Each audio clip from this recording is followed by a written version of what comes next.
You're very welcome back to the show. Now, the fair deal system of charging for nursing home care has this week been in the media spotlight once again, bringing to fore the problems facing the so-called sandwich generation, whose end-up responsibility is caring for both their children and their elderly parents. Wellbeing expert Sheila O'Malley joins with some advice on how to deal with what can be a stressful and emotionally fraught set of circumstances. Sheila, Hi, Sheila. You're very welcome to the programme again. Yeah. Thank Great you very to see much. you. This is a biggie. Yeah, and I suppose one that you don't really know about unless you experience it yourself. Yes, that's true. With this, what we're going to talk about today is, I suppose, coping strategies if you do find yourself in this situation. So first of all, how do you look after yourself? How do you make sure that you are strong enough to deal with this very fraught situation? Yeah, it's a good question, Ian. I suppose number one is that, and that's why I brought my oxygen mask along, that you'll see on the table there. You know, you're no use if you've burnt out, well, you're not there anyway. So really it's to say you can't take care of anybody until you first take care of yourself. So it's very important to, I call it, keep your glass full. Because if the glass is empty, I've got nothing to give. I'm running on empty and I'm burning out. You know, and how you do that is, and again, the second thing I brought along was a hula hoop, because a hula hoop is a lovely visual around that I need to have some boundaries. That somewhere in that I have to be able to either, a lot of the time, accept the help offered. Sometimes the help is offered, but particularly women, you know, we identify with that caring role and we think we can do everything, and it's just too much. You know, particularly, you know, if I'm working and I have young children, the sandwich generation and the aged parents or whatever. So it really is around that. If I like to, a story I use around it is, if you have people coming to dinner, let's say this weekend, and somebody says, will I bring a salad or a dessert? What do we say? Oh, not at all. Rubbish. Yes, both. please. Bring both. Exactly. Yeah. So it really is to say that we need to accept the help offered. That's number one. We need to ask for help. We need to be in touch with how we feel, and we need to communicate that outwards. Well, Sheila, that's easier said than done. I mean, I've experienced care on both levels with my mother, my grandmother, and then, you know, I have other members, family now, who are caring for individuals. But I want to just talk about my aunt, who, on my mother's side, she looked after my grandmother for 20 years in London, and like that, what I think a huge element came was guilt. Guilt that she wasn't there, maybe guilt that she should be spending more time with her own children, and it was very, very stressful. So I think that lends itself to this particular fraughtness, I think, as well, isn't it? It's part of the problem, really, that you feel guilty. Yeah, you feel guilty, but at the same time, some of the time, guilt can be looked at in two ways. Some of the time, if I look at guilt differently, maybe I have to say, you know, I let myself down if I don't take time to go out for a walk. You know, we were only talking just before we started, Ian, with regard to the walk. Exercise, you know, exercise, the importance of it mentally.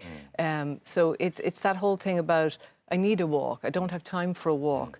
I need to make the time. Well, you do find, I think, when you're caring for someone, especially someone you love and adore, that you put yourself so far down the list because it's all about them. The Dalai Lama has a great expression. He says that if he's busy, he'll meditate once a day. If he's very busy, he'll meditate twice a day. That's it. You know, so it's actually make the time. But actually, that's my point, really. And that's, I mean, I'm out the door at the moment with inquiries from companies asking me to come in and do wellbeing talks. Why? Because stress, you know, is out there. And what we know is that stress happens when we stop doing the things that are good for us.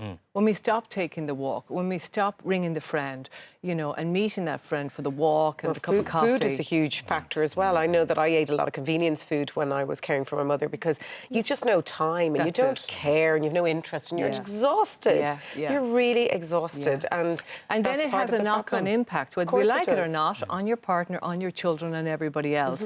And that's the point I'm trying to make, that whether we like it or not, the number one thing is we need to take care of ourselves. Nutrition, Yeah, we need to, the diet, the good diet, the sleep 7 to 8 hours, the exercise, the half-hour day, find the time, you know, to exercise makes the rest of the day more manageable. Even if I do 10 minutes in the morning, 10 at lunch and 10 in the evening, and relaxation, that when we have something to relax, whether it's a small hobby or that walk that Ian and I were talking about, it allows me to switch off. It gives that brain that downtime. It recharges me. You know, what we know about people that are really successful and very, very busy people is that they say no to a lot, right? But they also value themselves. But most of all, they value their time and they really hang on to it. Sheila, one thing that you'll find with people who are stressed is that they find it difficult to ask for help, right? Absolutely. And when they do ask for it, they tend to put it in the way of, you never do anything for me. You should be helping out with Mum. Why are you not? Yeah, absolutely. That which is kind of an adversarial approach. What is a better way to approach that?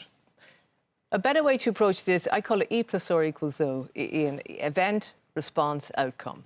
Okay. The event is whatever that thing has happened. Everybody has their own version of it.